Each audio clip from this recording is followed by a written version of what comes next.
Beloved, I have a job opening that I need to fill immediately. I'm in the need of personal security, a personal security detail. As you know, I keep a harem of Polynesian virgins that I force feed a strict diet of coconut oil, and I do this because I harvest their hair for my hair pieces. Yes, I wear a hairpiece. I started losing my hair in high school, and I've worn one ever since. Most people don't know. I mean, it looks very natural because I spare no expense. I go to great lengths to have the highest quality hair for my individual hair pieces. Don't judge me, it's my vanity. Well, this last batch, as you may have noticed, is not sitting right at all, no matter what I do. I've tried Soul Glow, I've tried Aquanet, palm oil, nothing seems to work. I've inquired, and apparently there's a rooster in the hen house. So if you have a security background and would like this position, send me an email. I will be taking applications today. Today is also my last day in America. Tomorrow, Mrs. W and the family, we're loading up on a plane and we are headed to Europe. And this is our last day to pack and get things ready. I need to choose which watch I'm going to take for the trip. You know, we have those filthy gypsies over there, so I don't want anything too flashy that they want to come and steal. So I thought we would switch over. Well, I'll let you help me pick. I think the watch I've decided on is going to be, I'm going to take my Seiko Tuna. Mrs. W bought this for me for Christmas a few years ago. This is sitting on a strap code Super Engineer band. This is kind of a fun way to dress up a watch that you have. You can mix and match. I go back and forth between metal bracelets and NATO straps, kind of depending on what I'm doing. This is pretty flashy, pretty heavy. This is a big watch. Not the most comfortable so if I'm going to go out of town for a while, I want to be kind of travel fast and light. I usually go with a NATO strap. I'm not a big watch guy. I have, 4 or 5 watches that I rotate through, but there's a couple tools that Proho is going to want to have. If you are into watches and if you want to dress something up and change it around a little bit, go to an engineer, super engineer, a NATO strap. It's a pin tool. This is a tool that has, these are the lugs here. Some watches have drilled lugs, and you just press that in there and you can release the spring pins and easily change your straps.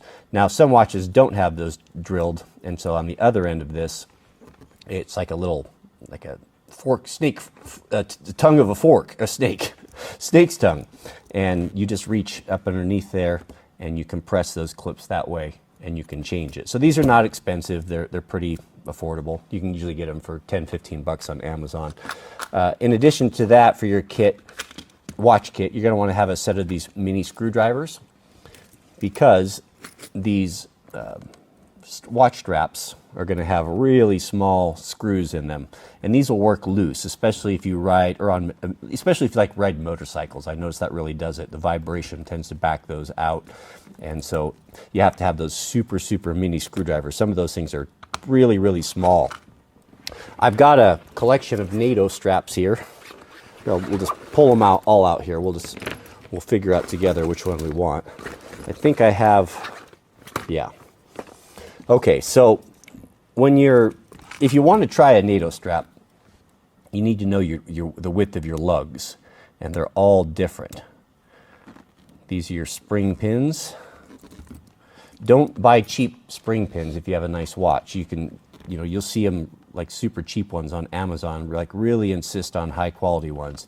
Get something like from Seiko, because they're not all created equal. This is the hinge pin of your strap. If one of these breaks, like on a metal strap, then you'll lose your watch. Ask me how I know. So you don't want to cheap out on that. Once you get that metal band off there,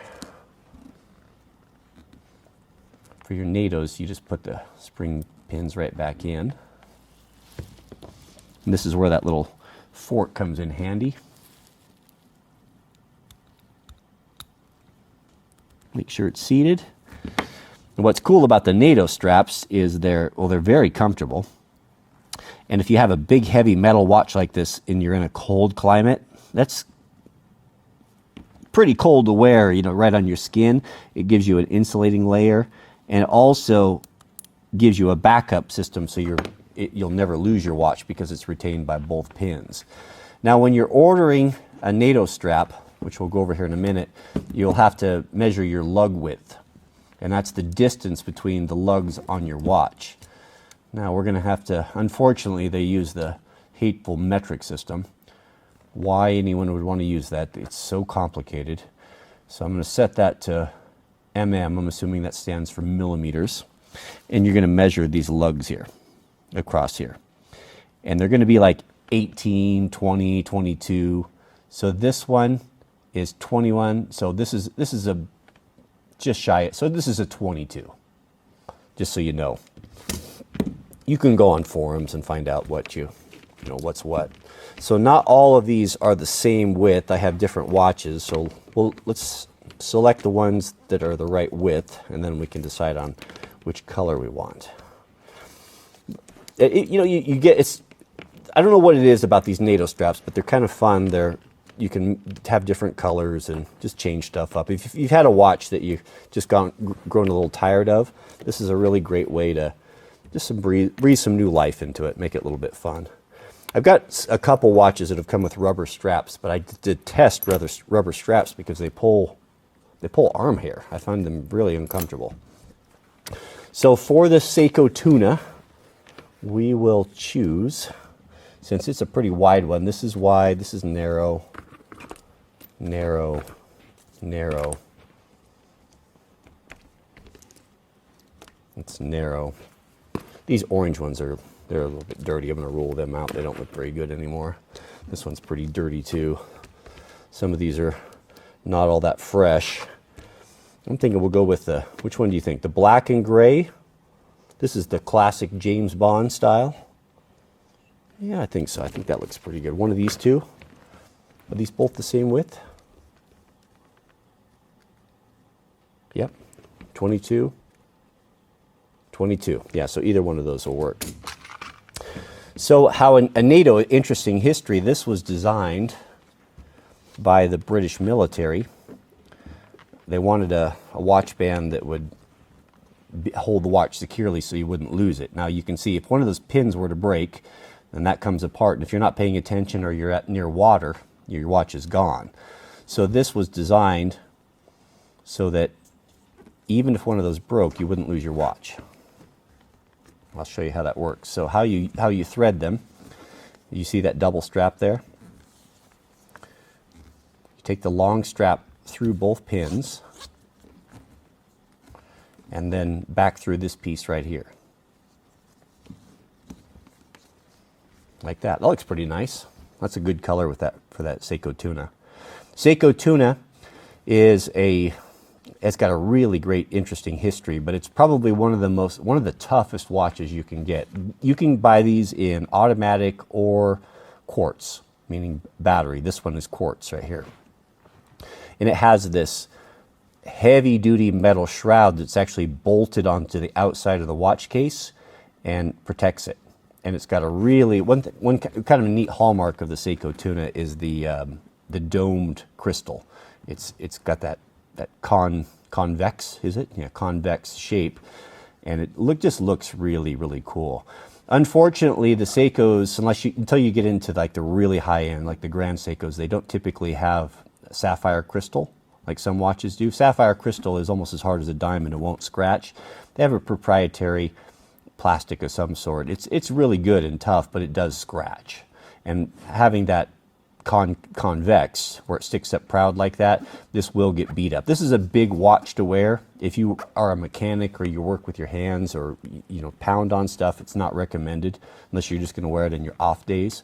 But it's as Nothing Fancy says, it's second kind of cool. If you like it, you like it. Sometimes you just endure it. I have whenever I have this on a motorcycle ride, I end up taking it off because it just beats the tar out of my wrist, and I end up putting it in my pocket. But this is what I'm going to take with me. But I think that looks pretty good. What do you think? We go with the light gray one or the dark gray one?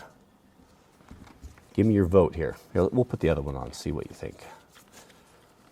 This one looks a little bit faded, but I don't mind that so much. The other nice thing about the NATO is that they're affordable.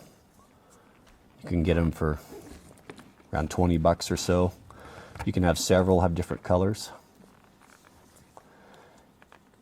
It will make your watch stand up a little bit taller on your wrist because you've got those 2 layers of that fabric. But the good thing about that is it keeps that cold metal off your wrist. So it's quite a bit warmer. It's actually more comfortable. That looks pretty good too. I have to say that darker one, maybe that one looks better. What do you think? Let me know in the comments which one you think. Number 1 or number 2? I'm kind of inclined to go with number 2. All right, should we put it on?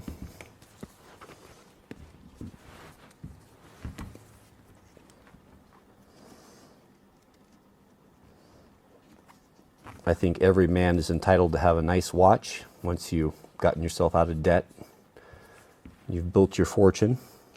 Go ahead and get yourself a nice watch. One of the pleasures of life.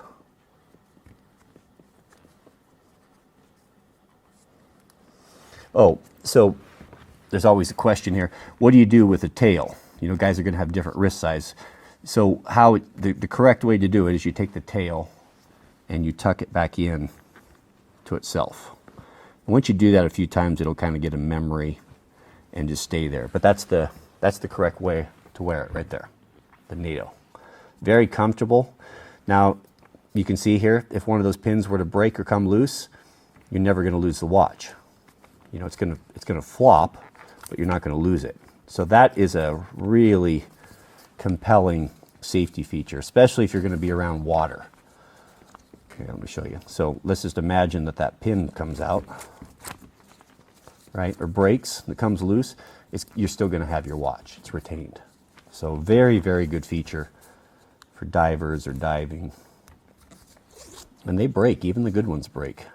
They should be replaced from time to time. I keep a bag of replacements. I buy the Seiko heavy duty versions. I think that's what they're called. But I have them all different widths for different watches that I have. I've never had one of them break. But I also replace them every couple of years, and if I think about it. All right, there it is. Now, one more product that I really like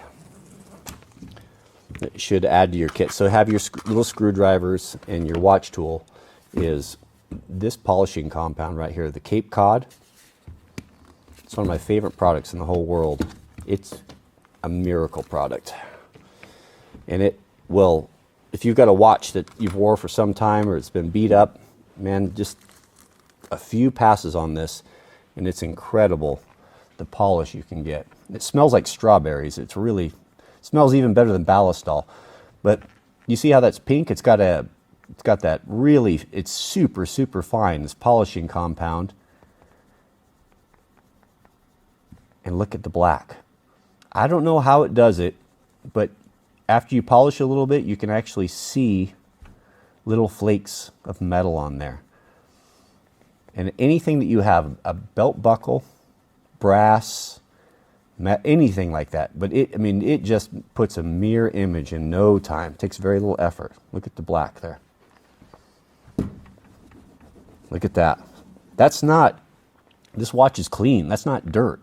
That is, I don't know what it does. It's something interesting, some formula that really, really polishes. Does a great job.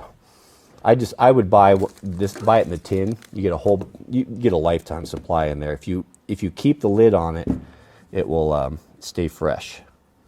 If you leave them out, it seems to dry up. But I even polish the crystals with it.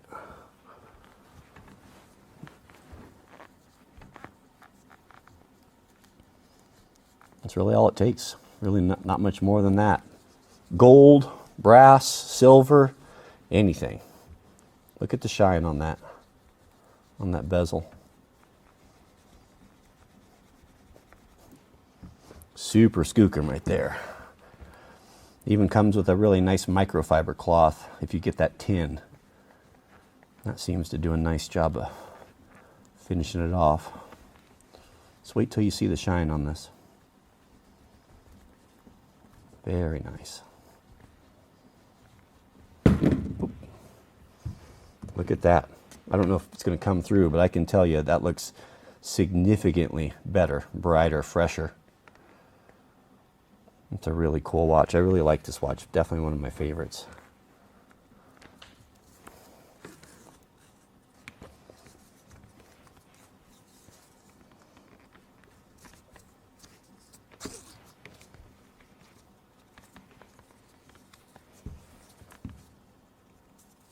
Great design for a watch strap, isn't it?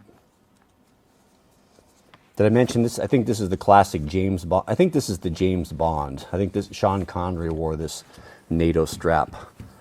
I don't know if he was wearing a Rolex or an Omega or what it was, but I think he wore this in one of those classic James Bond movies. So it's been kind of known as the James Bond pattern, which of course is very cool.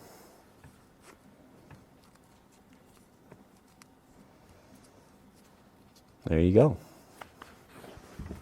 Looks pretty nice. I think that's the one I'm going to take to Europe with me, just like that. All right, gentlemen, that's about all the time I have for today. Please keep us in your prayers. I hope that our European friends will be kind to us when we're over there. And we'll see you guys tomorrow morning, bright and early at the airport. May God bless you and your families. Keep us in your prayers, and we'll see you on the next video.